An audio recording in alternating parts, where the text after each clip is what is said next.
Good afternoon बच्चों। आवाज़ आ रही है मेरी? आप लोगों तक पहुंच रही है आवाज़ मेरी?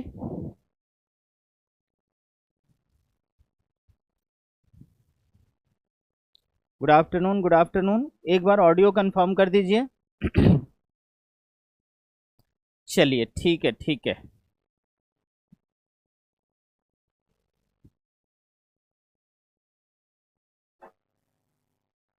तो जैसा कि आप सभी जानते ही हैं कि हम लोगों का जो स्क्रीनिंग में हिंदी वाला सिलेबस था वो पूरा हो गया है। सारे टॉपिक मैंने करा दिए हैं उसके। आज लास्ट क्लास रखी है मैंने अपनी। एक छोटा सा टेस्ट पेपर रखा है, जो भी चीज़ें हमने पढ़ी हैं उन पर। ठीक है, जो भी चीज़ें हमने पढ़ी है उस पर एक छोटा सा टेस्ट पेपर रखा है। आप लोग टेस्ट पेपर करेंगे।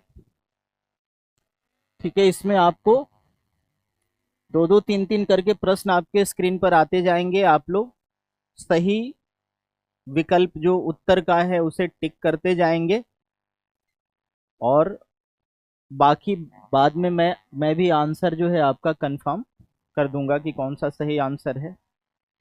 ठीक है, तो इसका आपके पेपर का फर्स्ट पेज आपके स्क्रीन पर दिख रहा होगा। पहला प्रश्न जो है आपका समास से है।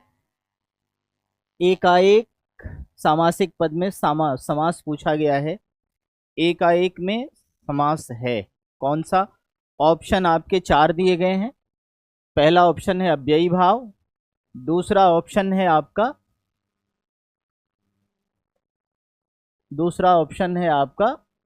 तत्पुरुष, तीसरा ऑप्शन है द्वंद्व, और चौथा ऑप्शन है आपका द्विगु। तो जी चलिए फटाफट आंसर डालना शुरू कीजिए। सोनी का आ गया ए, कवि जोशी ने किया है सी, मीना ने किया है ए, रेखा ने भी ए किया है, सूरज आर्या ने द्वंद्व किया है। चलिए और लोग भी कीजिए। चलिए ठीक है जी, कुछ लोगों के आंसर आ गए। अब देखिए, जैसा कि आप सभी जानते हैं तत्पुरुष समास उत्तर पद प्रधान होता है और विग्रह करने पर उसमें कारक चिन्ह योजक शब्द के रूप में दिखाई देता है। तो एकाएक का विग्रह क्या करेंगे आप, जिससे उसमें कारक आएगा? द्विगु समास तब होगा जब पूर्व पद संख्या और उत्तर पद संज्ञा और समास का अभिप्राय संख्या और संज्ञा का समाहार हो। तो संख्या और संज्ञा का समाहार भी ये नहीं है। ठीक है, द्वंद्व समास में दोनों ही पद संज्ञा या संज्ञा के समूह होते हैं, ऐसा भी नहीं है। एकाएक, अब जैसे जो भी परिभाषाएं आपने पढ़ी है ना, परिभाषाओं को थोड़ा सा दिमाग में रखिए। इसका सही आंसर जो है वो ए है। सही आंसर को मैं घेर दूंगा। सही आंसर ए है। ए का आप प्रयोग करके देखिए। इसका प्रयोग जब भी करेंगे तो अव्यय के तौर पे होगा, क्रिया विशेषण अव्यय। जैसे वह एकाएक उठकर खड़ा हो गया, वह एकाएक चल पड़ा। किसी भी वाक्य में किसी भी संदर्भ में लेंगे तो ये क्या होगा? अव्यय होगा, और अव्यय होगा तो ये अव्ययी भाव समास हुआ। सिंपल सा फंडा है। परिभाषा तो अप्लाई कर लो, परिभाषा अप्लाई कर लो, सही आंसर निकल जाएगा। चलिए दूसरा क्वेश्चन है, उच्चायोग पद में समास है। दूसरा क्वेश्चन कीजिए। उच्चायोग पद में समास बताना है। पहला ऑप्शन है तत्पुरुष, दूसरा है कर्मधारय, तीसरा है द्विगु, और चौथा ऑप्शन है बहुव्रीहि। दूसरा क्वेश्चन कीजिए फटाफट। तो दूसरा आंसर कीजिए जल्दी से फटाफट।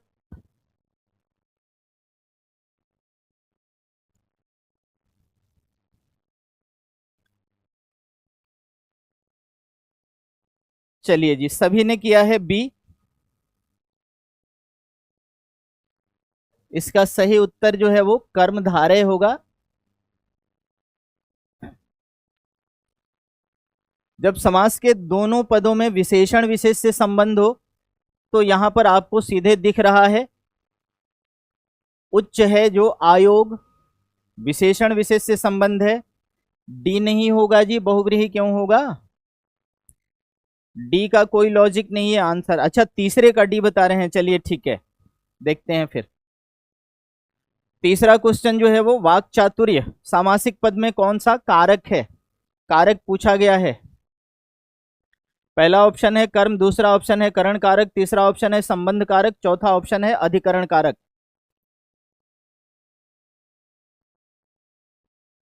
तो सभी के आंसर डी में आए हैं जी, बिल्कुल करेक्ट आंसर दिया है आप लोगों ने, अधिकरण कारक। क्योंकि यदि आप इसका विग्रह करते हैं तो वाक में चातुर्य, वाक मतलब वाणी, तो यहां साफ दिख रहा है में, और में पर जो होता है वो अधिकरण कारक होता है। तो इसलिए आप सभी का आंसर बिल्कुल सही है, बिल्कुल एक्यूरेट कर रहे हैं आप लोग। अब आगे देखिए, चौथा क्वेश्चन देखिए। चौथा क्वेश्चन देखिए, इनमें से कौन सा द्वंद्व समास का उदाहरण है। पहला ऑप्शन है शीतोष्ण, दूसरा ऑप्शन है खटमिठा, तीसरा ऑप्शन है गुल्ली डंडा और चौथा ऑप्शन है सभी।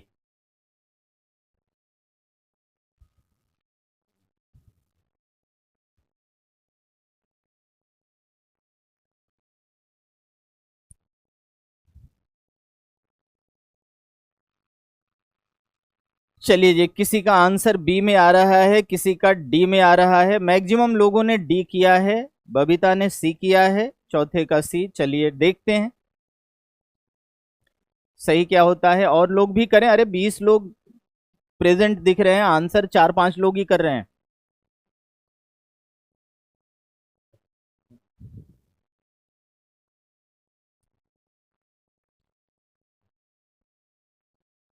चलिए अब सही आंसर पे चलते हैं।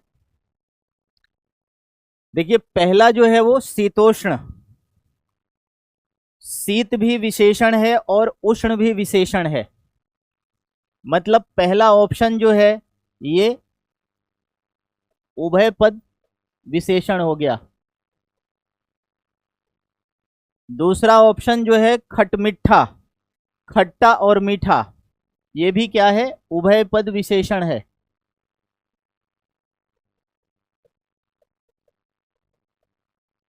तो अब आप लोग बताइए, क्या द्वंद्व समास की परिभाषा होती है उभय पद विशेषण?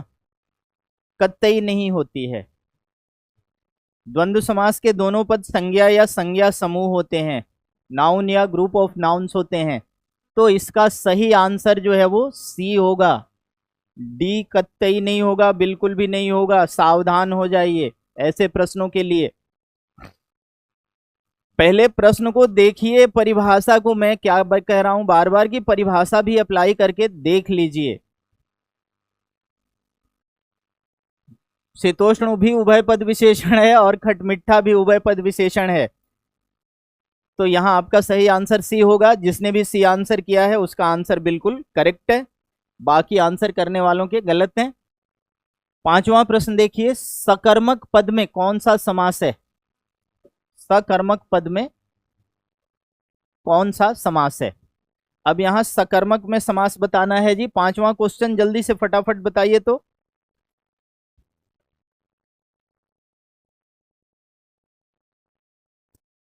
ए बी में बता तो दिया, उभय पद विशेषण का मतलब कर्मधारय समास होता है।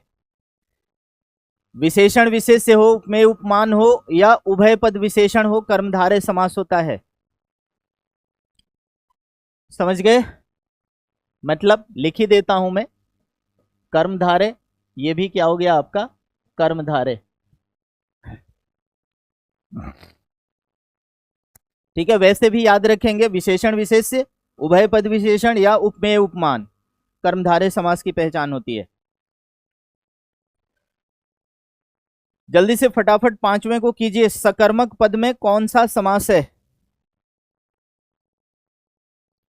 सकर्मक, जल्दी से फटाफट कीजिए। चलिए जी, नेहा ने ए बताया है जी, बबीता ने भी ए बताया है, सब अव्ययी भाव ही बता रहे हैं।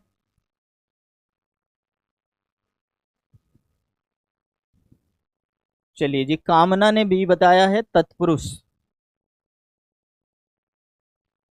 नीलम ने भी बी बताया है जी। चलिए नीलम, मुकेश, आपने बी बताया। और लोग भी बताएं जल्दी से फटाफट।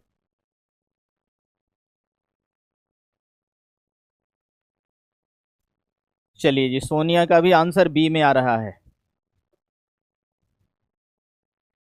अब जी देखिए, सही आंसर की बात कर लेते हैं कि सही आंसर क्या होगा। सकर्मक में सही आंसर जो होगा वो डी होगा, बहुव्रीहि समास। आप लोगों ने समास की क्लास देखी है, अगर नहीं देखी है तो दोबारा भी देख लीजिएगा। जब मैंने बहुव्रीहि समास पढ़ाया है तो उसमें आपको समानाधिकरण बहुव्रीहि के बारे में भी बताया है, तुल्य योग बहुव्रीहि के बारे में भी बताया है, और व्यतिहार बहुव्रीहि के बारे में भी बताया है। तुल्य योग बहुव्रीहि वो सामासिक पद होते हैं जिनके पद सहवाचक होते हैं। सहवाचक मतलब साथ का सूचक, जैसे सपरिवार, सपत्निक, सहास, सदेह, सकुशल। ऐसे पदों में क्या होगा, बहुव्रीहि समास होगा। तो ये तुल्ययोग बहुव्रीहि होता है जो कि सहवाचक शब्द होते हैं। ठीक है, तो जितने लोगों ने ए बी सी या कोई भी आंसर बताया है वो गलत है। इसका सही आंसर बहुव्रीहि है। और बहुव्रीहि में भी अगर अंदर जाके पूछे तो फिर तुल्य योग बहुव्रीहि।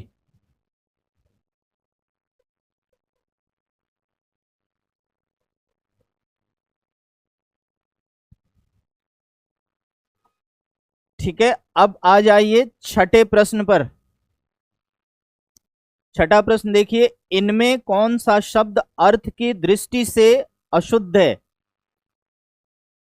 ठीक है, छठा क्वेश्चन जो है इसमें पूछा गया है कि अर्थ की दृष्टि से कौन सा शब्द अशुद्ध है, या सीधे सीधे मैं कहूं कि कौन सा शब्द अशुद्ध है।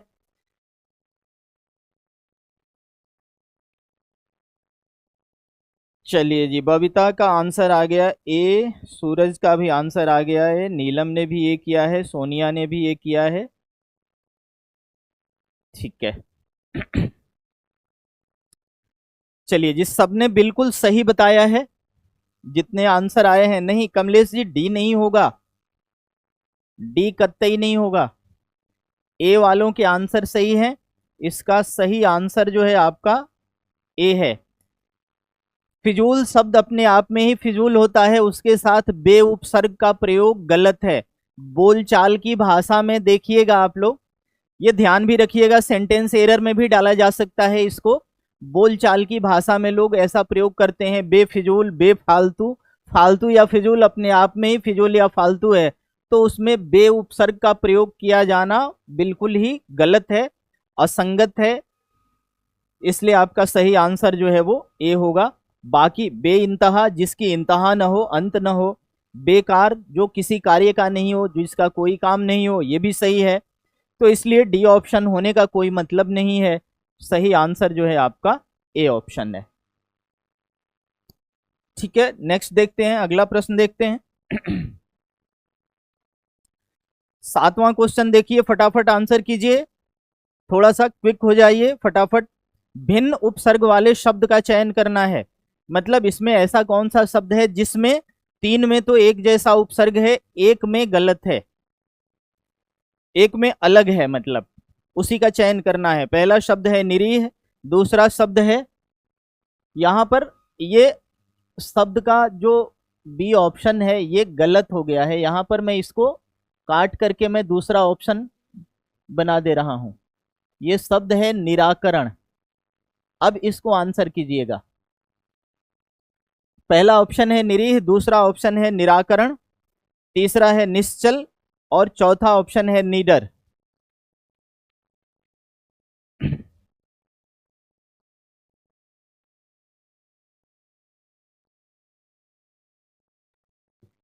चलिए जी, मैक्सिमम लोगों के आंसर आ रहे हैं सी में।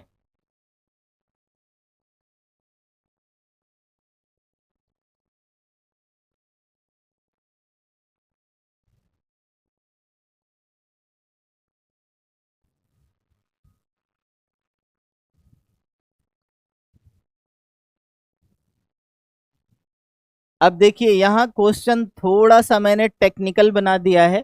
आपका सही आंसर जो होगा वो डी होगा, ए बी या सी नहीं होगा, क्योंकि ए बी और सी में संस्कृत के उपसर्ग हैं, और यहां पर जो उपसर्ग है वो नी हिंदी का उपसर्ग है।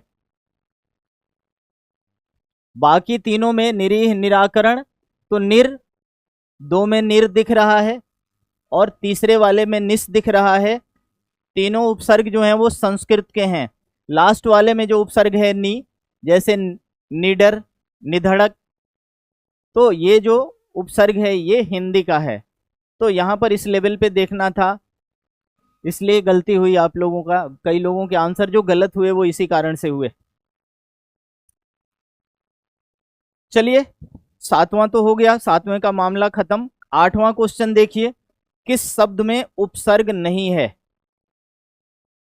आठवां क्वेश्चन बड़ा इजी है, जल्दी से फटाफट बताइए किस शब्द में उपसर्ग नहीं है। पहला ऑप्शन है अवतार, दूसरा है अवस्था, तीसरा ऑप्शन है अवसान और चौथा ऑप्शन है अवनि। चलिए जी, गुड। सभी के आंसर डी में आ रहे हैं जी।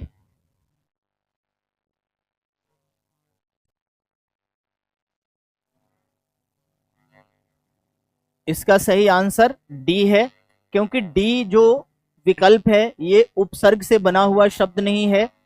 अवनि अपने आप में मूल शब्द है, इसमें उपसर्ग या प्रत्यय का प्रयोग नहीं हुआ है। ठीक है, बाकी यहां भी अगर आप देखेंगे तो अव उपसर्ग है और तार मूल शब्द है, यहां भी अव उपसर्ग है और स्था धातु है शब्द के रूप में, और यहां भी आपका अव उपसर्ग है। तो इन तीनों में उपसर्ग है और अवनि जो है ये अपने आप में क्या है, मूल शब्द है। इसका डेरिवेशन नहीं हुआ है, इसमें उपसर्ग या प्रत्यय नहीं है, तो इसलिए ये आपका सही आंसर होगा। ठीक है, 9 में भी आप लोगों ने आंसर देना शुरू कर दिया है। 9वां क्वेश्चन, उपसर्ग रहित शब्द। मीना परगाई का आंसर आया है डी, राम सिंह ने दिया है बी। उपसर्ग रहित पहला शब्द है कमजोर, दूसरा है अलबत्ता, तीसरा है वगैरह और लास्ट है कोई नहीं।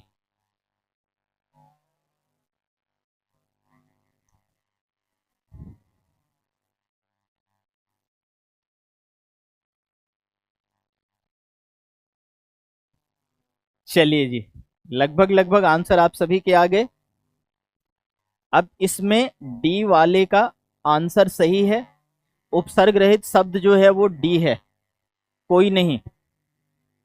बाकी सभी में उपसर्ग है। देखिए, इसमें उपसर्ग है आपका कम और मूल शब्द है जोर, मतलब ताकत, जिसकी शक्ति कम होती है, कम, कमजोर। अलबत्ता में देखिए अल उपसर्ग है और बत्ता मूल शब्द है। ये सारे विदेशज उपसर्ग हैं, कम भी विदेशज उपसर्ग है। अलबत्ता में अल जो है ये भी विदेशज उपसर्ग है। और वगैरह में देखिए व उपसर्ग है और गैर मूल शब्द है, और इसका बहुवचन होता है फारसी में गैरह। तो यहां भी उपसर्ग है ये, तो इसलिए इसका सही आंसर जो होगा वो डी होगा, क्योंकि इसमें ऐसा कोई शब्द नहीं है जिसमें उपसर्ग न हो। तीनों में उपसर्ग है आपके सामने। उपसर्ग और मूल शब्द मैंने अलग करके दिखाया, यहाँ कमजोर, यहाँ अलबत्ता, यहाँ वो गैर, और गैर का ही बहुवचन हो जाता है फारसी में, फारसी वर्ड है ये गैर, उसका बहुवचन हो जाता है गैरह। तो जी सूरज का आंसर सही आया था डी, बाकी लोगों ने गलत किया था। बाकी सभी में तो सीधे दिख रहा है कि उपसर्ग है। चलिए अब नेक्स्ट क्वेश्चन पे आइए, 10वां प्रश्न देखिएगा। अनु उपसर्ग से बना शब्द है। ये थोड़ा सा क्वेश्चन कट गया है, कट के आ रहा है, स्क्रीन की थोड़ी सी प्रॉब्लम है। इसको थोड़ा सा कैमरे को एडजस्ट करने से होगा क्या, देखो तो जरा, थोड़ा सा कट रहा है। हाँ जी, ठीक हो गया, ठीक, बस सही है। और थोड़ा नहीं, पहले ठीक था। हाँ, ये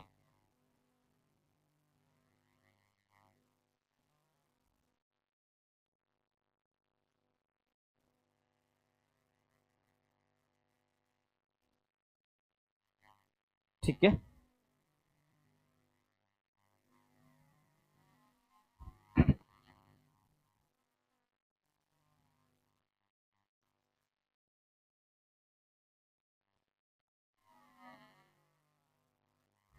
चलिए जी, 10वां क्वेश्चन है, अनुपसर्ग से बना शब्द कौन सा है। सबने डी किया है जी, देख लेता हूं एक बार मैं भी।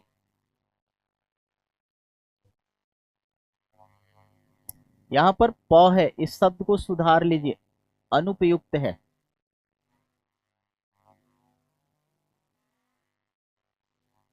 अनुपयुक्त है वो शब्द, सी ऑप्शन जो है वो अनुपयुक्त है।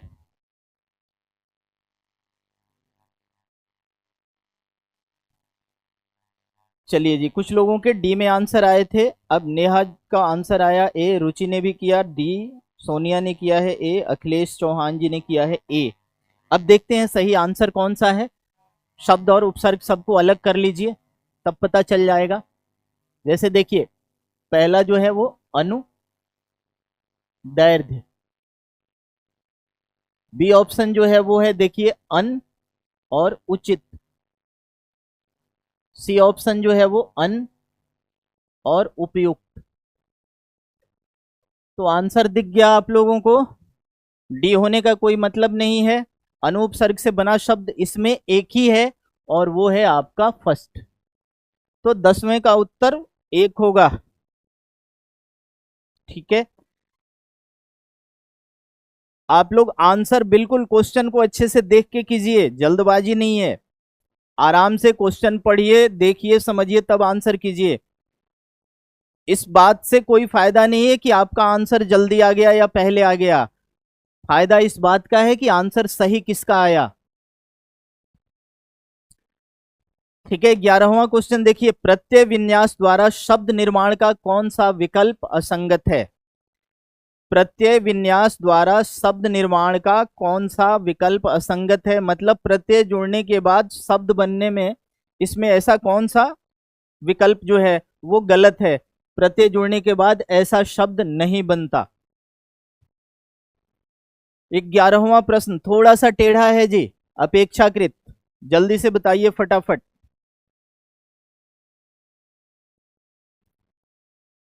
चलिए जी, रुचि का आंसर आया सी, नीलम का भी सी आया, सोनिया का भी सी, सूरज का भी सी, मीना का भी सी, सबने सी दिया है। चलिए बहुत अच्छा, और लोग भी करें।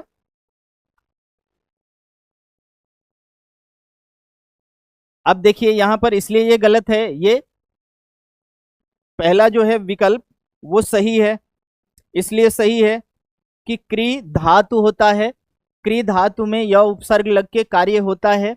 दृश्य धातु होता है, इसमें य प्रत्यय लगेगा तो दृश्य बनेगा। व्याकरण में अप्रत्यय लगेगा तो वैयाकरण बनेगा, ये भी सही है। पृथ्वी में जो प्रत्यय लगा है, आपका सही आंसर ये हो गया। यहां पर जो शब्द विन्यास है वो ऐसे होगा, पृथ्वी अ, इसमें अप्रत्यय जुड़ेगा तो पार्थिव होगा। ठीक है, तो मैक्सिमम लोगों ने सी ही लगाया था, आंसर बिल्कुल सही था। और उस आंसर का स्पष्टीकरण ये रहा आपका, प्रत्यय इसमें जो लगेगा वो अ लगेगा। यही अप्रत्यय जो है यहाँ आएगा तो इसको रिप्लेस कर देगा। ये प्रत्यय विन्यास में मैंने आप लोगों को मात्रा संबंधी परिवर्तन भी बताए हैं, अगर आप लोगों को याद आ रहा हो तो। प्रत्यय की मात्रा शब्द के अंत की मात्रा को रिप्लेस कर देती है। ठीक है, 12वां प्रश्न देखिए, किस शब्द में कृत प्रत्यय है। 12वां क्वेश्चन, किस शब्द में कृत प्रत्यय है। विकल्प है आपके धैर्य, भिक्षु, गुरुत्व और पौरुषेय। 12वें क्वेश्चन का आंसर कीजिए फटाफट, जल्दी से 12वां क्वेश्चन जल्दी से कीजिए। तो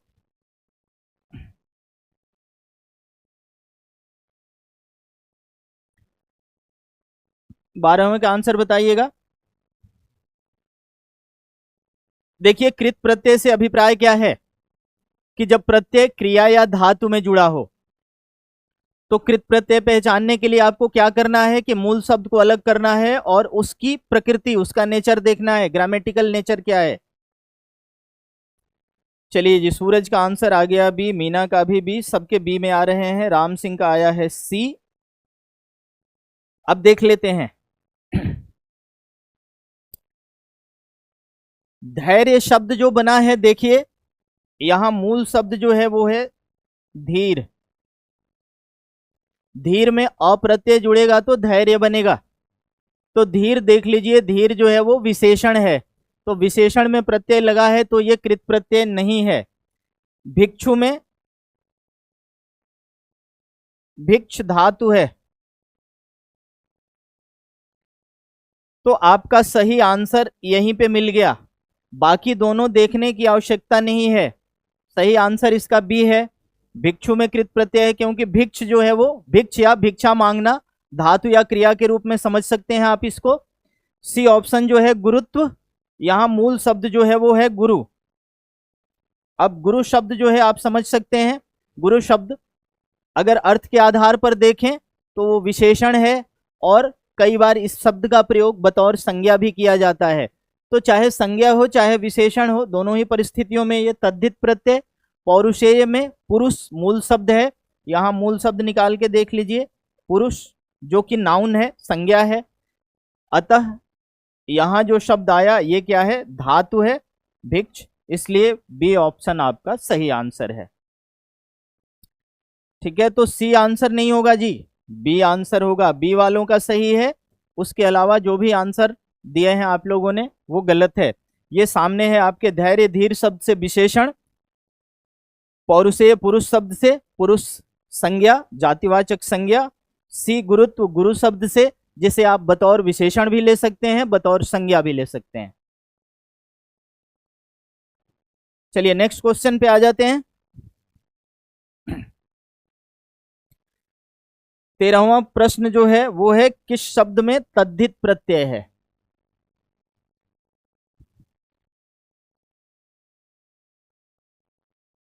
किस शब्द में तद्धित प्रत्यय है से मतलब ये हो गया कि भाई मूल शब्द को अलग कीजिए, मूल शब्द जिसमें संज्ञा सर्वनाम या विशेषण होगा वो तद्धित प्रत्यय होगा।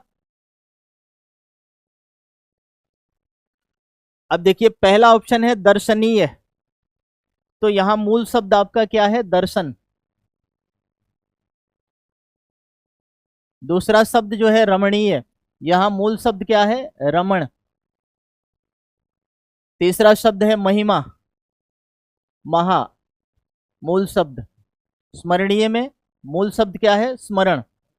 अब इन चारों शब्दों को देख लीजिए, आपको सीधे आंसर पता चल जाएगा कि इसमें संज्ञा सर्वनाम विशेषण कौन सा शब्द है इन तीनों में से, क्योंकि तीन तो साफ, दर्शन क्रिया, रमण क्रिया और स्मरण ये भी क्रिया है। तो आपके विकल्प ए बी और डी तीनों क्रिया हैं, इसलिए आपका सही आंसर जो है वो सी है, और ये शब्द जो है क्या है, विशेषण है। महा कहिए, महान कहिए, महत कहिए, क्या होगा, विशेषण होगा। तो सी आंसर कई लोगों ने किया है, और जिन्होंने भी किया है उनका आंसर सही है। अब 14वें प्रश्न पे नजर डालिए, किस शब्द में आव प्रत्यय नहीं है। 14वां क्वेश्चन देखिए, किस शब्द में आव प्रत्यय नहीं है। पहला ऑप्शन है लगाव, दूसरा ऑप्शन है नाव, तीसरा ऑप्शन है जमाव, और डी ऑप्शन है भराव। चलिए जी 14 बी जितने भी आंसर आए हैं बी में ही आ रहे हैं अभी तक।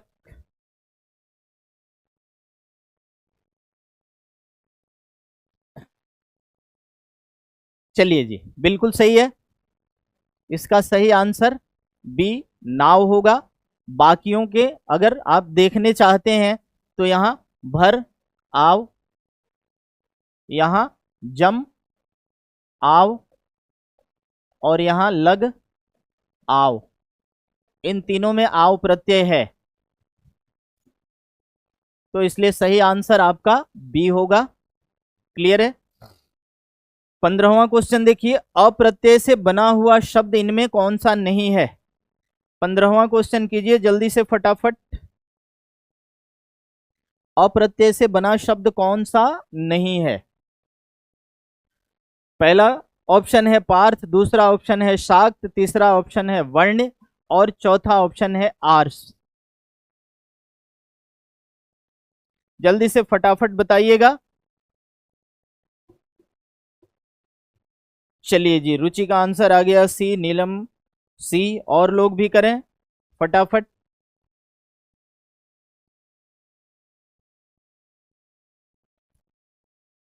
चलिए, मीना ने किया है बी, सूरज ने भी बी किया है। अब देखिए,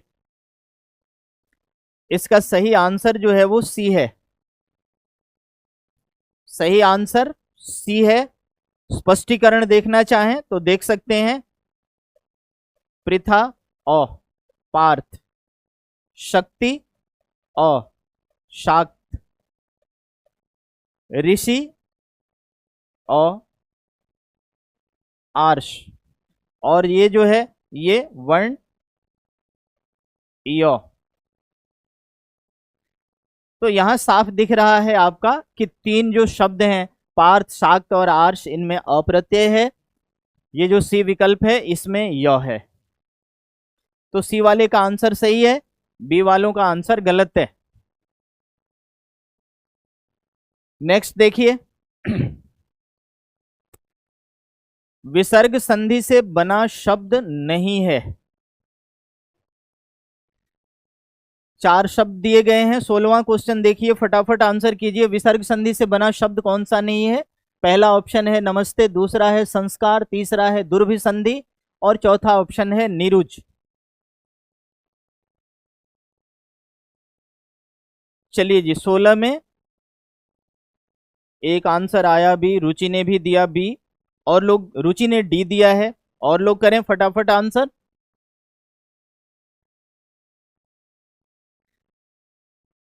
चलिए जी, मीना ने भी डी दिया है, सूरज ने भी डी दे दिया, नेहा ने बी आंसर किया है। चलिए, चलिए जब आ जाते हैं हम लोग आंसर पे, सही आंसर क्या होना चाहिए? तो सही आंसर इसका बी है। बाकी अगर देखना चाहें इसका स्पष्टीकरण तो देखिए, नमस्ते, नमः धन ते, विसर्ग संधि। उसके बाद सी ऑप्शन देखिए, दुह धन अभिसंधि, विसर्ग संधि। डी ऑप्शन देखिए, निह धन रुज, नीरुज। तो सही ऑप्शन जो है वो बी है, क्योंकि इसका स्पष्टीकरण देख लीजिए, समधनकार, यानी यहां पर जो है ये व्यंजन संधि है। तो क्वेश्चन यही तो है कि विसर्ग संधि से बना शब्द नहीं है नहीं पूछा गया, है तो तीन है उसमें, नहीं है एक, और वो है संस्कार, जो कि व्यंजन संधि से बना हुआ है। ठीक है, मैं कह रहा हूं सोच समझ के आंसर दीजिए। प्रश्न बड़े सरल हैं। विकल्प हमेशा, मैं जब भी कोई पेपर बनाता हूं तो प्रश्न मेरे सरल होते हैं, मैं थोड़ा सा विकल्पों के साथ खेलता हूं जिसमें बच्चे कंफ्यूज होते हैं। चलिए, 17 में सी आंसर आ गया जी, दिग्गज शब्द का सही संधि विच्छेद। मैक्सिमम लोगों ने सी किया है और ये सही भी है। सी करने वालों का आंसर सही है, बिल्कुल सही है। दिक धनगज, व्यंजन संधि में मैंने पहला ही नियम आप लोगों को पढ़ाया था, यही अगर याद हो तो। चलिए जी, बिल्कुल सही है। 18वां क्वेश्चन कीजिए, उद्योग शब्द में कौन सी संधि है? क्वेश्चन नंबर 18, उद्योग शब्द में संधि है गुण संधि, विसर्ग संधि, वृद्धि संधि या व्यंजन संधि? क्वेश्चन नंबर 18, उद्योग शब्द में संधि के प्रकार बताने हैं आपको। गुण संधि है, विसर्ग संधि है, वृद्धि संधि है या व्यंजन संधि है? जल्दी से फटाफट बताइएगा। Question number 18। चलिए जी, कैलाश जी का आंसर आ रहा है डी, सूरज का भी आंसर आ रहा है डी। चलिए, बहुत बढ़िया।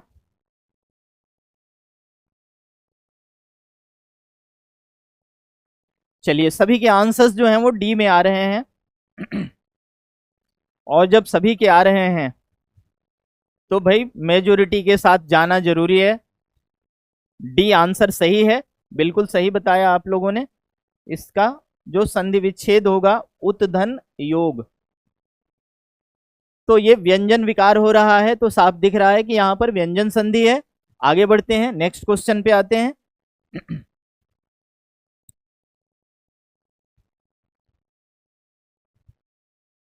चलिए, नाइस नाइस।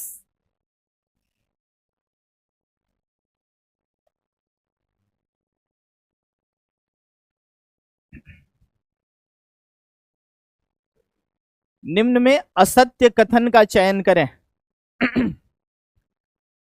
प्रत्येक व्यंजन वर्ण में स्वर की ध्वनि होती है, सत्य है या असत्य है बताना है। दूसरा कथन है स्पर्श वर्गों के वर्णों को वर्गीय व्यंजन भी कहा जाता है।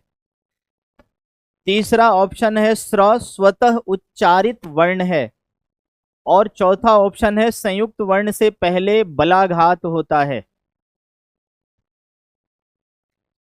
असत्य कथन का चयन करना है। एबीसीडी 4 जो स्टेटमेंट दिए गए हैं, प्रत्येक व्यंजन वर्ण में स्वर की ध्वनि होती है, स्पर्श वर्गों के वर्णों को वर्गीय व्यंजन भी कहा जाता है, स्र स्वतः उच्चारित वर्ण है, संयुक्त वर्ण से पहले बलाघात होता है।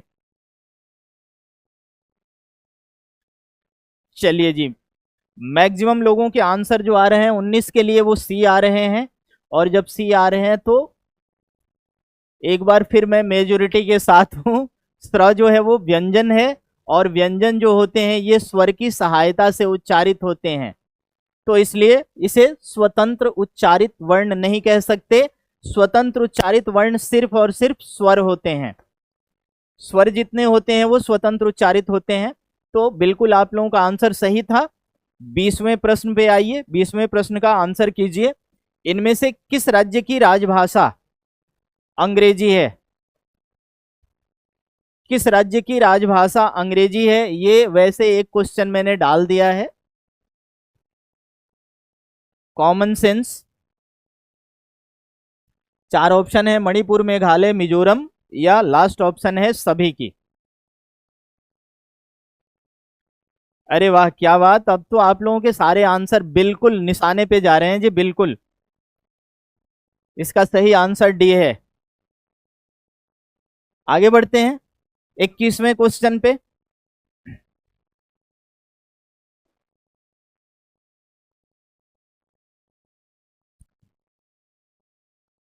21वें क्वेश्चन पे आ जाइए।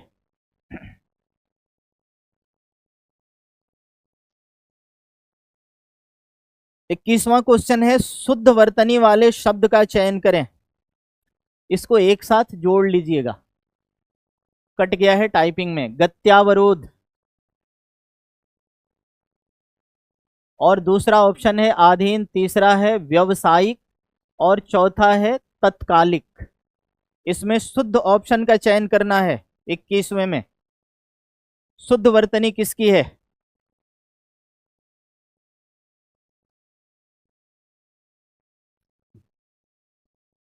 चलिए जी, सभी के आंसर सी में आ रहे हैं।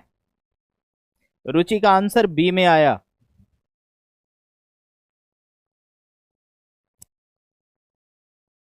जो सही आंसर है, अब तक किसी ने नहीं टाइप किया यार। इसका सही आंसर ये है, शुद्ध वर्तनी गत्यावरोध है। ये देखो, ये होता है व्यावसायिक, ये होता है तात्कालिक,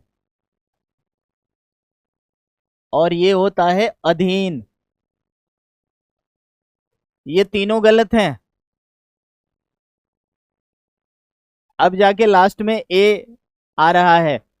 यहां देखिए, प्रत्यय में मैंने पढ़ा है, ये दोनों शब्द आप प्रत्यय से पकड़ सकते थे। व्यवसाय, एक प्रत्यय लगेगा तो जहां अ की मात्रा है वहां आ की हो जाएगी। तत्काल, एक प्रत्यय लगेगा, जहां अ की मात्रा है वहां आ की मात्रा हो जाएगी, तात्कालिक हो जाएगा। अधीन मूल शब्द ही है, तो मूल शब्द आपको नोटिस रखना है कि भाई इसको कैसे लिखा जाता है। और ये गत्यावरोध जो है ये संधि से बना हुआ शब्द है। गति धन अवरोध, यण संधि करके देखिए, गत्यावरोध, गत्यवरोध। यहां पर एक चीज आप लोगों को बता दूं, यहां पर क्या है कि अब आप लोगों ने सही आंसर किया हो, गलत आंसर किया हो, यहां टाइपिंग मिस्टेक है। तो यहां टाइपिंग मिस्टेक है तो यहां गलत मैं हूं, इसलिए मैं अपने आप को गलत मान ले रहा हूं कि यहां पर ये टाइपिंग मिस्टेक है। ये जो शुद्ध शब्द है, देखिए ये शुद्ध शब्द जो होगा ये होगा कुछ इस तरह से, गति धन अवरोध,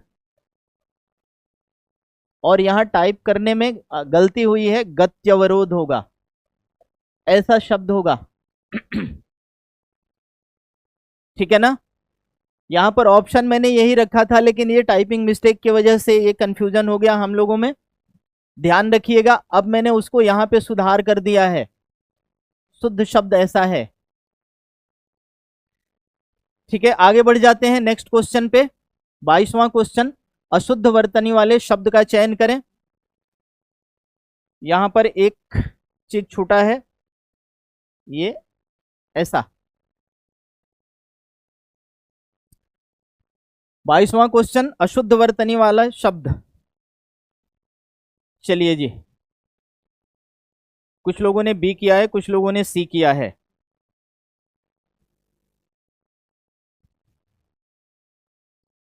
चलिए जी, मैक्सिमम लोगों का सी आ रहा है। यहां पर ये ध्यान रखिएगा, ये गलत है स्पेलिंग, यानी सही आंसर यही है। अशुद्ध वर्तनी चुनना है तो इसका शुद्ध रूप जो होता है वो ऐसा होता है, उपलक्ष्य। बाकी ये द्वारका सही है, म्लेच्छ सही है, और दंपति भी बड़ी इसे लिखा जाता है, ये भी सही है। ठीक है, 23वां आ जाइए। 23वां जो क्वेश्चन है, इसमें वन वर्ड सब्स्टिट्यूशन पूछा गया है। भोजन के बचे हुए अंश के लिए उपयुक्त एक शब्द है जूठन, बासी, उच्छिष्ट, अखाद्य।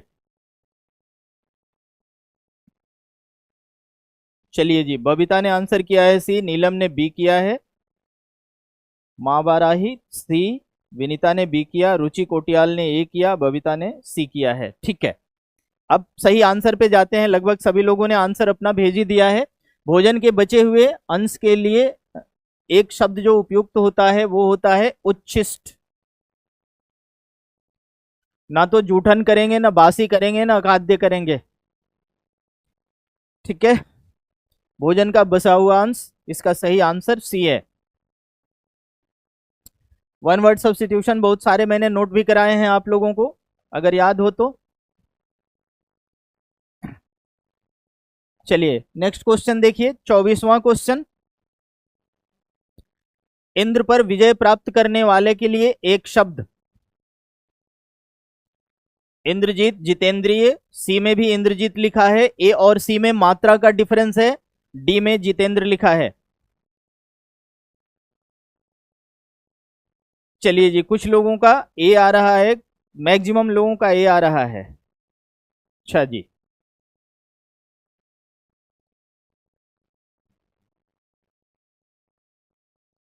चलिए जी, मैं रहस्य से पर्दा उठा ही देता हूं, सही आंसर जो है इसका सी है। अब देखिए ये छोटी छोटी गलतियां कैसे होती हैं। जितेंद्रिय या जितेंद्र, इंद्रियों को जीतने वाले को कहा जाता है। ये दोनों ऑप्शन जो है ना, इंद्रियों को जीतने वाला के लिए होता है। अब जो समस्या खड़ी होती है वो दो विकल्पों में, ए और सी में, क्योंकि दोनों में एक ही शब्द लिखा गया है, एक में मात्रा बड़ी है, एक में मात्रा छोटी है। अब आपको मैं बड़ी और छोटी मात्रा का फंडा क्लियर करता हूं। जीत और जित, दोनों में ये डिफरेंस है। ये जीतना, ये शब्द जो है क्रिया के संदर्भ में आता है, और जीत मतलब जीतने वाला, ये शब्द जो है ये आपका संज्ञा के संदर्भ में आएगा। तो यहाँ इंद्रियों को, इंद्र को जीतने वाला कोई नाउन होगा ना, कोई संज्ञा होगा ना, कोई व्यक्ति होगा ना, तो इसलिए वहां पर ये वाला शब्द प्रयोग करना बिल्कुल ही गलत है। ये शुद्ध शब्द ये ऐसा होगा, तो इसलिए ये ध्यान रखिएगा, यहां पर इंद्रजीत होगा। जहां पर भी डाउट होगा मैं देखिए आपके सामने क्लियर कर दे रहा हूं कि यहां पर ये आपको दिमाग में रखना है। ठीक है, आगे अगले प्रश्न पे आते हैं। 25 विलोम शब्दों का कौन सा युग्म असंगत है? 25 में, चलिए सबने डी किया है, अभी तक जितने आंसर आए हैं सब में डी आया है।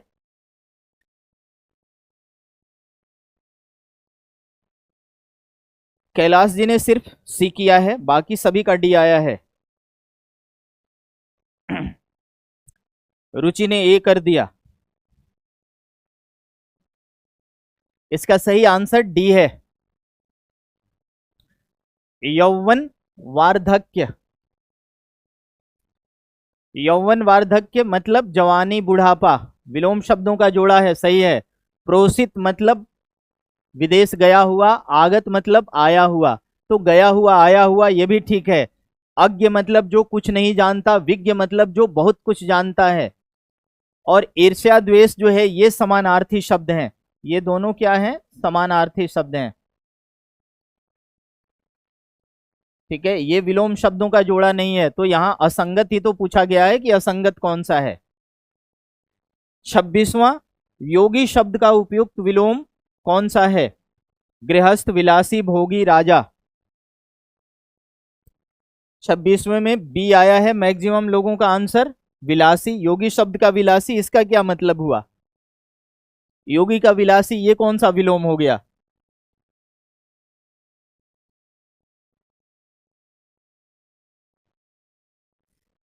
योगी का भोगी होगा, सी आंसर सही है। ठीक है, अगर सन्यासी होगा तो गृहस्थ करते। ठीक है, सन्यासी होता तो गृहस्थ करते, संयमी होता तो विलासी करते, रंक होता तो उसका विलोम राजा करते, और योगी है तो उसका विलोम भोगी है। ठीक है, सभी का है। जैसे गृहस्थ है तो इसका गृहस्थ का सन्यासी, यहां सन्यासी। और ये संयमी होता तो इसका होता विलासी, और रंक होता तो इसका होता राजा। ठीक है, आगे देखते हैं अगला क्वेश्चन।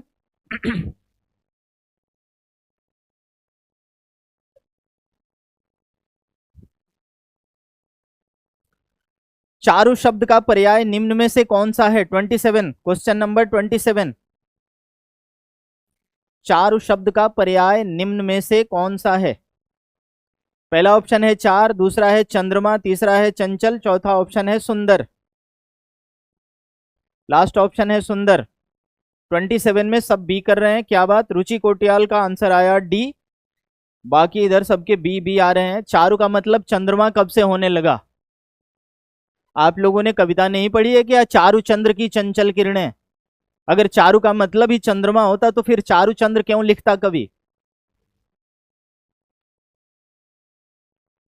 हाँ जी, यहां सही आंसर आपका डी है, चारु मतलब सुंदर।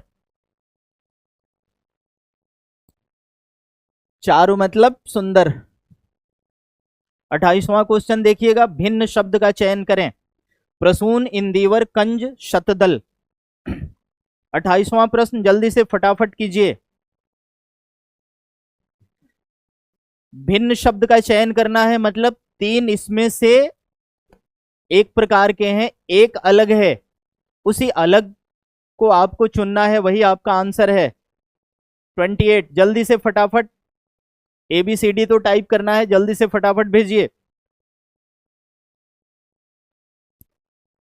चलिए जी, नीलम का आ गया ए, विनीता ने बी किया, सूरज ने बी किया, मीना ने ए किया है, सुमी चौहान ने ए किया है, सोनिया ने भी ए किया है, माँ वाराही ए। बिल्कुल ठीक है, जितने लोगों ने ए किया है उन सभी का आंसर सही है।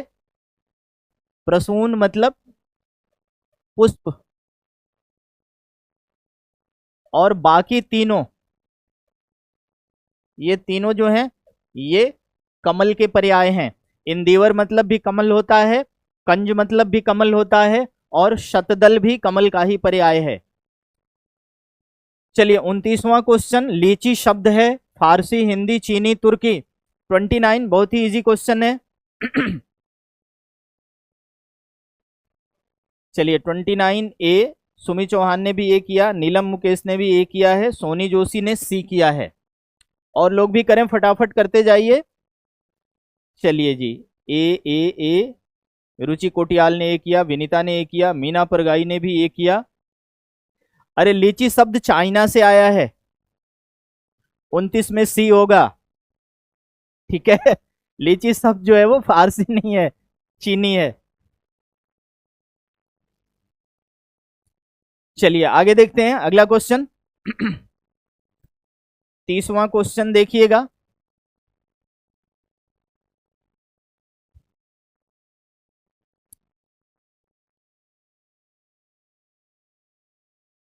तोप शब्द है पश्तो, फारसी, तुर्की, अरबी।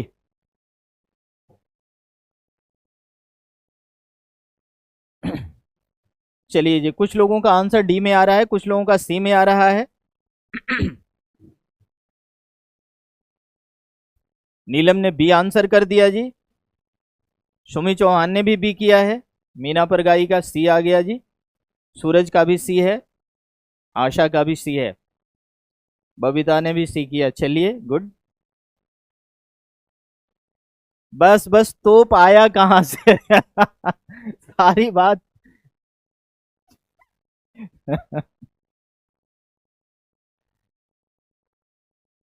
अ, आ,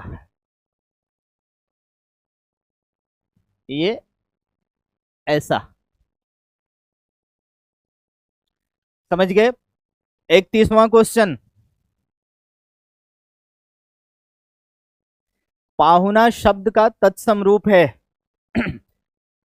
31 फटाफट बताइए, समय कम है और क्वेश्चन अभी बचे हुए हैं तो थोड़ा तेजी कीजिए। पाहुना शब्द का तत्सम शब्द, तत्सम रूप बताना है। चलिए जी, रुचि का आंसर ए आ गया, नीलम का ए, सबका ए में आंसर आ रहा है। पर्णशालिक। अरे वाह, क्या बात। सब ट्रैक छोड़ के भाग रहे हैं, सबकी गाड़ी ट्रैक छोड़ के भाग रही है। पावना शब्द का तत्सम रूप जो होता है वो प्रागुण होता है। ठीक है। पर्णशालिक जो है ये होता है पंसारी। पंसारी की दुकान आप सभी ने सुनी होगी। पर्यंक जो है, पर्यंक जो है इसका तद्भव पलंग है।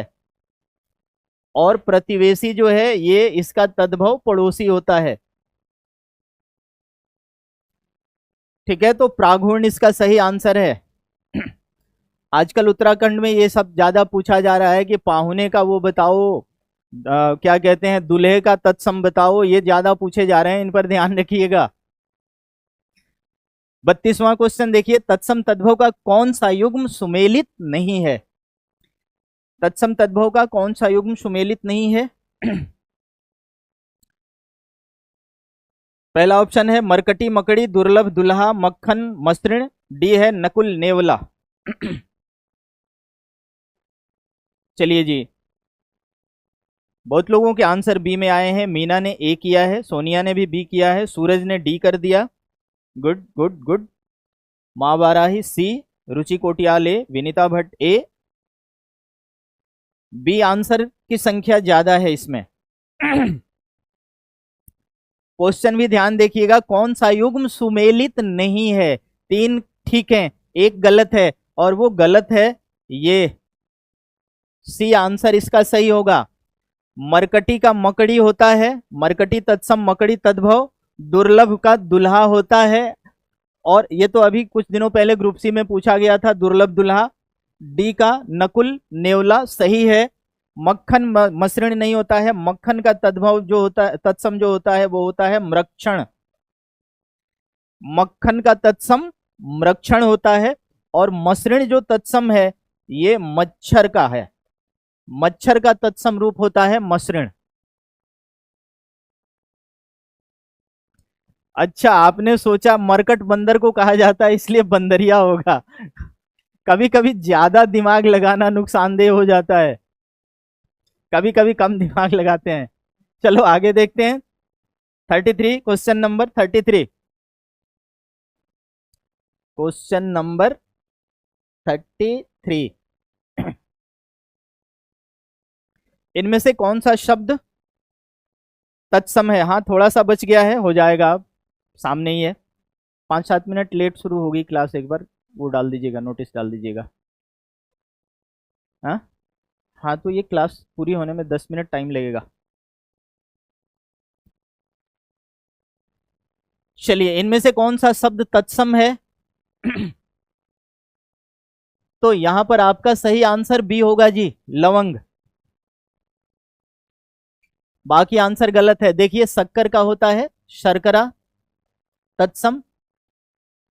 ठीक है, रसोई का होता है तत्सम रसवंती, और पहेली का तत्सम होता है प्रहेलिका। तो जो बचा है मैंने उसके भी लिख दिए, ध्यान रखिएगा, याद कर लीजिएगा। इसके बाद 34वां क्वेश्चन देखिए, चषक और चषक शब्द युग्म के अर्थ। चषक और चषक, 34वां क्वेश्चन। यहां पर ये विकल नहीं है, ये विकल्प है। इसमें से कौन सा विकल्प सही है जो इन दोनों के अर्थ को रिप्रेजेंट कर रहा है?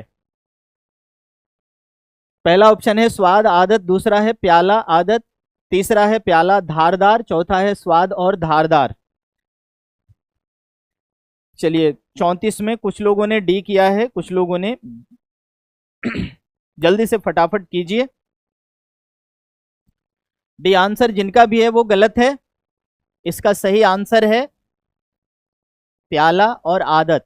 मूर्धन्य स से जो चषक लिखा गया है वो प्याला, ये जो है प्याला, और ये जो है ये आदत। तो इसलिए इसका सही आंसर विकल्प बी है। ठीक है। 35वां क्वेश्चन देखिए, छोह दिखाना मुहावरे का सही अर्थ। बहुत ही सरल है, जल्दी से फटाफट बताइए, छोह दिखाना मुहावरे का सही अर्थ क्या होगा? 35,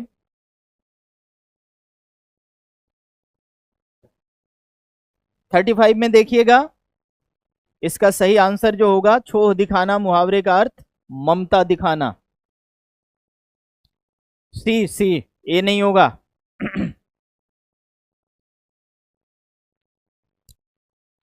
36वां क्वेश्चन देखिए, क्वेश्चन नंबर 36, नाक का बाल होना मुहावरे का अर्थ। नाक का बाल होना मुहावरे का सही अर्थ, पहला ऑप्शन है अत्यंत प्रिय होना, दूसरा है बेकार की वस्तु, तीसरा है महत्वपूर्ण वस्तु, चौथा है हमेशा परेशान करना। इसका सही आंसर मैक्सिमम लोगों ने ठीक भी किया है, अत्यंत प्रिय होना, ये सही आंसर है, बी नहीं होगा। नाक का बाल बेकार की वस्तु नहीं होती है, मुहावरे में नाक का बाल होना मतलब अत्यंत प्रिय होना। ठीक है। 37वां क्वेश्चन भी है, लोकोक्ति, चुपड़ी और दो दो। चुपड़ी और दो दो, लोकोक्ति का सही अर्थ ईमानदारी से बंटवारा, दूसरा ऑप्शन है लाभ ही लाभ, तीसरा ऑप्शन है बातों से मन बहलाना, चौथा ऑप्शन है झूठे वादे करना। बातों से मन बहलाना नहीं होता है चुपड़ी और दो दो, कुछ भी। चुपड़ी और दो दो, सही आंसर आपका होता है लाभ ही लाभ। चुपड़ी से मतलब घी में चुपड़ी हुई, और एक नहीं दो दो मिल रही है, घी में चुपड़ी हुई दो दो मिली मतलब लाभ ही लाभ। ठीक है। नेक्स्ट आइए, थोड़ा सा स्पीड में बढ़ा दे रहा हूं।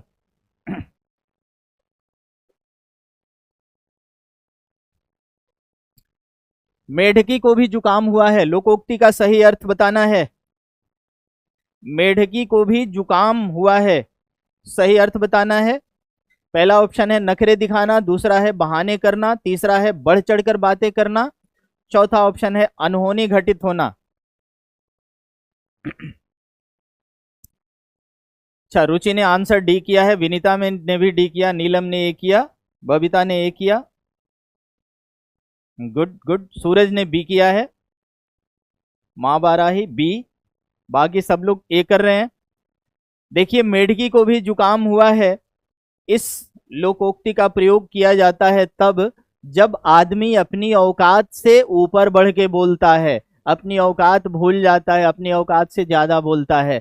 तो इसका सही आंसर होता है सी, जब आदमी अपनी औकात से ज्यादा बोलने लगता है तब ये लोकोक्ति कही जाती है। लग रहा है मेढकी को भी जुकाम हुआ है। ठीक है।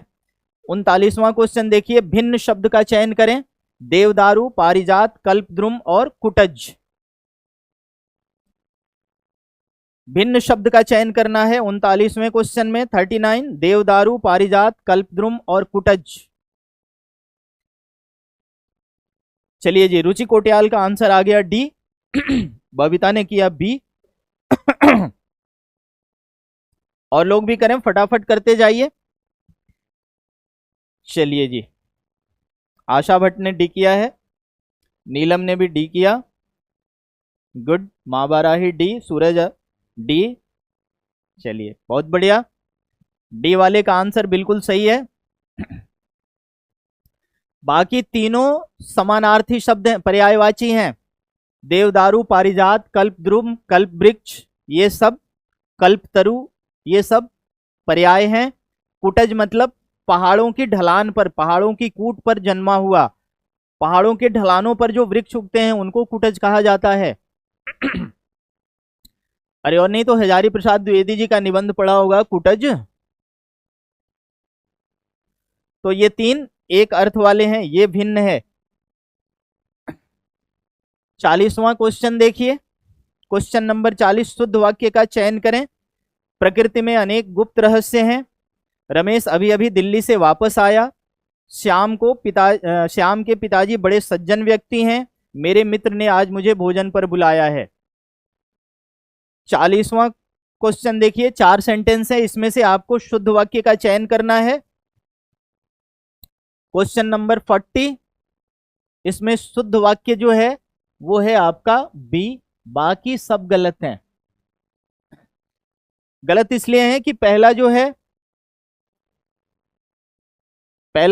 अनेक गुप्त रहस्य, रहस्य अपने आप में गुप्त होता है, तो यहां गुप्त का प्रयोग करना गलत है। श्याम के पिताजी बड़े सज्जन व्यक्ति हैं, सज्जन में जन ऑलरेडी है, तो वहां उसके साथ व्यक्ति का प्रयोग नहीं होगा।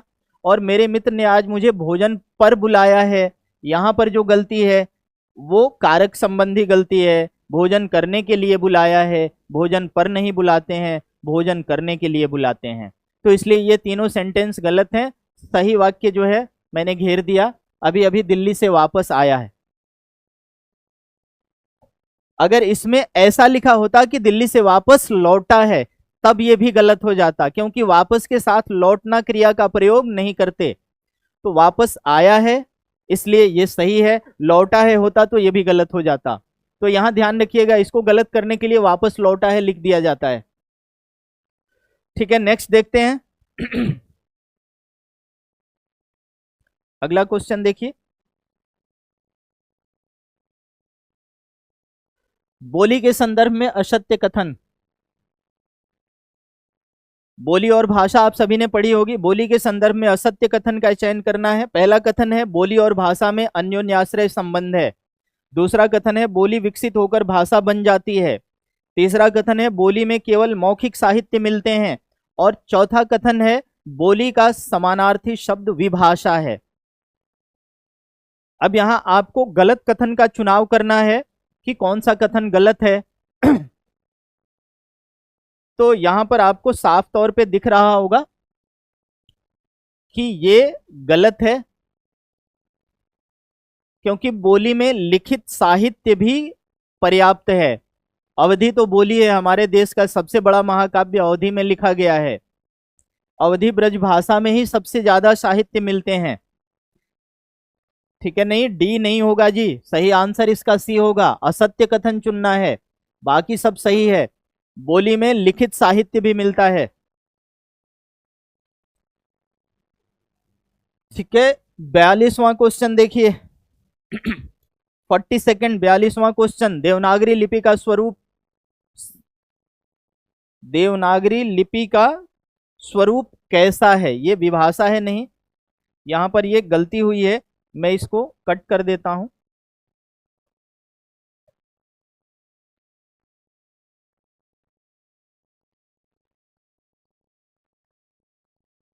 यहां पर यह पूछा गया है कि देवनागरी लिपि का स्वरूप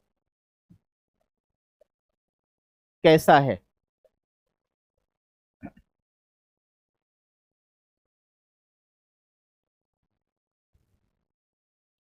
चित्रात्मक, सूत्रात्मक, वर्णात्मक, अक्षरात्मक।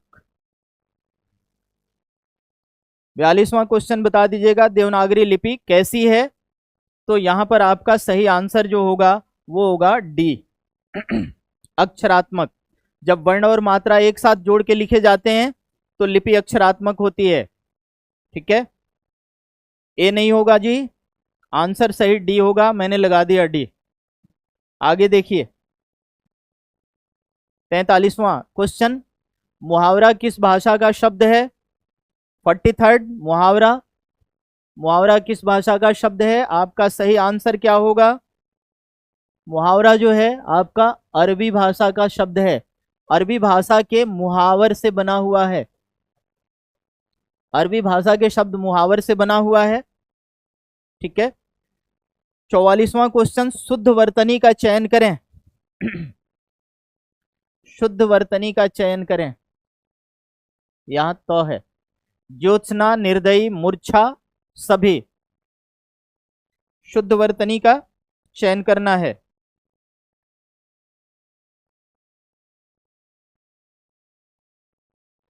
चौवालीस में सब सी कर रहे हैं।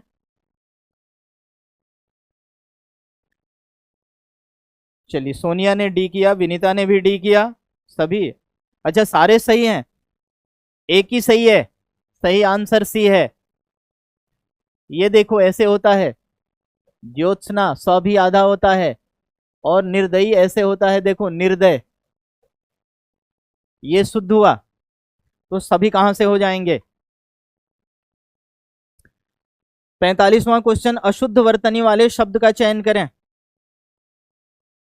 अहिल्या, कैलाश, अंताक्षरी या सभी? 45वां क्वेश्चन, सभी, सारे ही गलत हैं। ये होता है अहल्या, ये होता है ऐसे, दंत स होता है कैलाश, और ये होता है ऐसे अंत्याक्षरी। ठीक है।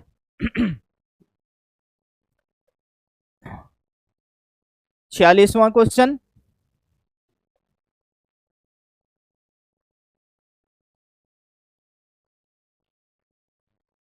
किस संधि में स्वरों का परिवर्तन य व र में होता है? 46वां क्वेश्चन बताइएगा, बहुत ही बढ़िया प्रश्न है। किस संधि में स्वरों का परिवर्तन य व र में होता है? चलिए जी, विनीता का आंसर आ गया बी, रुचि का भी बी आ गया, राजेंद्र सिंह मेहता जी का भी आ गया बी। गुड गुड गुड, सबके बी में आंसर आ रहे हैं जी। तो जब सभी के आ रहे हैं तो मैं भी भाई मेजोरिटी के साथ ही हूं। यण संधि, यण संधि में क्या होता है? ई य में बदल जाता है, उ व में बदल जाता है, और री जो है वो र में बदल जाता है। बिल्कुल सही। 47वां क्वेश्चन, यहां पर एक मिस्टेक ये है कि ये नवोढ़ा है, ऐसा है, ये नवोढ़ा का सही संधि विच्छेद क्या है? पहला ऑप्शन है नव ऊढ़ा छोटे ऊ से, दूसरा ऑप्शन है नव ओढ़ा, तीसरा ऑप्शन है नव ऊढ़ा बड़े ऊ से, और लास्ट ऑप्शन है नौ ऊढ़ा, डी ऑप्शन। अब इसमें चारों में आपको देखना है कि विच वन इज राइट, नवोढ़ा का सही संधि विच्छेद कौन सा है। 47वां क्वेश्चन। चलिए जी, कुछ लोग सी दे रहे हैं, कुछ लोगों ने बी भी दिया है, रुचि ने ए दे दिया आंसर जी। चलिए जी, इसका सही आंसर ये है नवधन ऊढ़ा, बड़े ऊ से लिखा जाता है ऊढ़ा। ऊढ़ा मतलब होता है व्याहता, विवाहिता, नवोढ़ा मतलब नव विवाहिता। 48वां क्वेश्चन देखिए, इनमें से कौन सा शब्द वृद्धि संधि का उदाहरण नहीं है? इनमें से कौन सा शब्द वृद्धि संधि का उदाहरण नहीं है? महोज, जलौक, प्रौढ़, उष्णोदन। चलिए जी, विनीता का आंसर आ गया सी।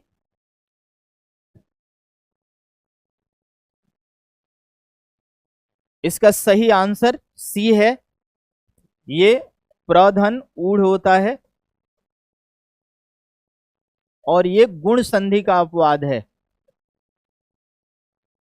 तो सी ऑप्शन जो है गुण संधि का अपवाद है, बिल्कुल ठीक है। बाकी सभी ने सी में रिप्लाई दिया। अब लास्ट के दो क्वेश्चन बचे हुए हैं, फटाफट करिए,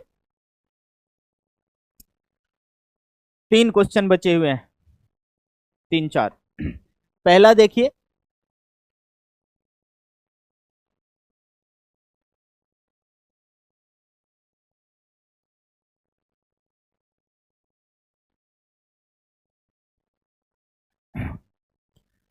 उनचासवां क्वेश्चन देखिएगा, इनमें से किसमें वृद्धि संधि है? गुरुवौदार्य, वध्वौदार्य, परमौदार्य, और सभी में। वाह क्या बात, सोच विचार के डी कीजिए। क्यों सभी में, मतलब ये सीडीपी का विकल्प नहीं है ये कि सभी में, सभी में सोच विचार के कीजिए। सभी में, सभी में क्यों होगा? इसको देखो, ये देखो, गुरु औदार्य, यहाँ उ व में बदल रहा है तो यण संधि हुआ ना। वध्व औदार्य, वधु औदार्य, उ व में बदला है, यण संधि हुआ। तो ए और बी दोनों यण संधि के उदाहरण है। जबरदस्ती सभी में, कैसे सभी में? सही आंसर ये है परम औदार्य। ठीक है, औ आ के बाद ओ या औ आए तो औ में बदले। यहां तो सब में, यहां ऊ है, यहां ऊ है, जबरदस्ती कैसे कर देंगे सभी में? परम औदार्य। ठीक है, 50वां क्वेश्चन देखिए, शास्त्र में कौन सी संधि है? दीर्घ, व्यंजन, यण या वृद्धि? 50वें में रुचि ने किया है सी, महावाराही सी, नीलम ने भी सी किया है। चलिए ठीक है, विनीता ने बी किया है। अच्छा,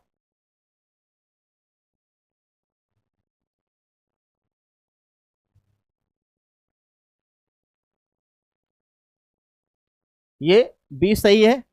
आंसर देख लीजिए, सतधन शास्त्र। किस शब्द में गुण संधि है? किस शब्द में गुण संधि है? तो देखिए, उद्योग है, पुरोहित है, यशोदा है, यज्ञोपवीत है। 51 में देखिए, गुण संधि बताना है। यहां पर सही आंसर ये है, यज्ञ धन उपवित। बाकी देखिए, ये विसर्ग है, पुरह हित, ये व्यंजन है, उत्धन योग, और ये भी विसर्ग है, यशः दा, ये विसर्ग संधि है।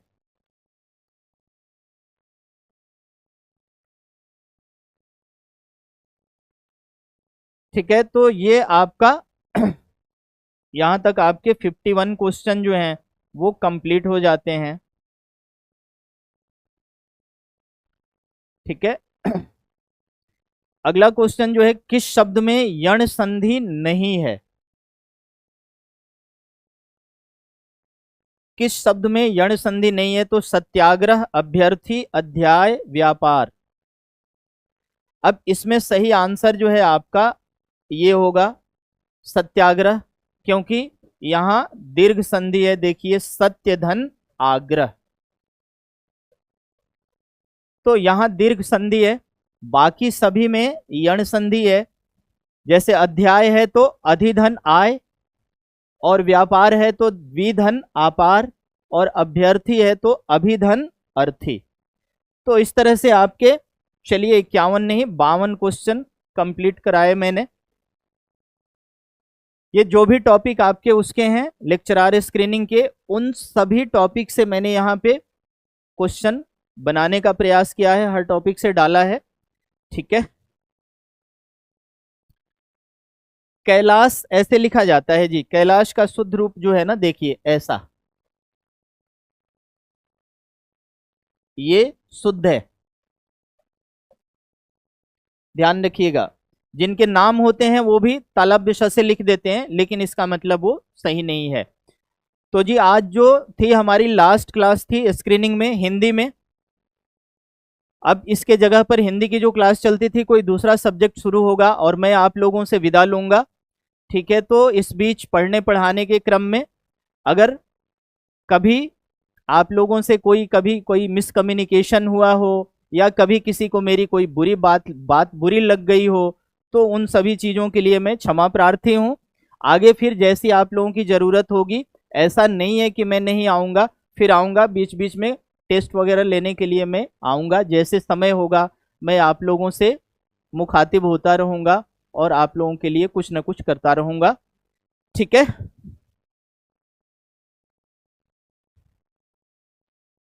चलिए बहुत बहुत धन्यवाद, बहुत बढ़िया सहयोग रहा आप लोगों का।